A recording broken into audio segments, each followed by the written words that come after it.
ప్రభుత్వ పాఠశాల కళావేదిక ప్రారంభం. బెస్ట్ రన్నర్స్ ఆర్గనైజేషన్ వారిని సన్మానం. దుగ్గొండి గంటారావం. మండల కేంద్రంలోని స్థానిక జిల్లా పరిషత్ ఉన్నత పాఠశాలలోని కళావేదిక పైకప్పును ఏర్పాటు చేసి శనివారం ప్రారంభించడం జరిగిందని ప్రధానోపాధ్యాయుడు ఎలగొండ రామస్వామి అన్నారు. ఈ సందర్భంగా ప్రధానోపాధ్యాయుడు మాట్లాడుతూ, ప్రభుత్వ పాఠశాల కళావేదిక పైకప్పును బెస్ట్ రన్నర్స్ ఆర్గనైజేషన్ ద్వారా ఏర్పాటు చేయడం జరిగిందని, వారితో రిబ్బన్ కటింగ్ చేయించడం జరిగిందని ఆయన అన్నారు. ఈ ప్రభుత్వ పాఠశాల కళావేదిక నిర్మాణానికి రూపాయలు 1,20,000ను వెచ్చించడం జరిగిందని ప్రధానోపాధ్యాయుడు రామస్వామి తెలిపారు. కళావేదికను రన్నర్స్ ఆర్గనైజేషన్ ప్రతినిధులైన ముక్క శ్రీనివాసరావు, ముక్క రమేష్, వీరేశలింగం, మాస్టర్ ముక్క నిహాల్ కృష్ణ కలిసి నా ఆధ్వర్యంలో ప్రారంభించడం జరిగిందని ప్రధానోపాధ్యాయుడు అన్నారు.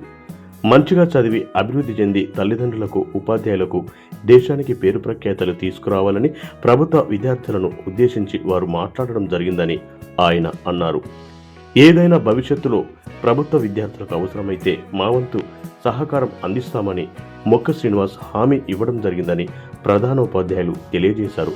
విద్యార్థులు హృదయపూర్వకంగా బెస్ట్ రన్నర్స్ ఆర్గనైజేషన్ వారందరికీ అభినందనలు తెలియజేయడం జరిగిందని, అదేవిధంగా విద్యార్థులు, ఉపాధ్యాయులు బెస్ట్ రన్నర్స్ ఆర్గనైజేషన్ వారికి శాలువాతో సన్మానించడం జరిగిందని ప్రధానోపాధ్యాయుడు ఎలగొండ రామస్వామి తెలిపారు.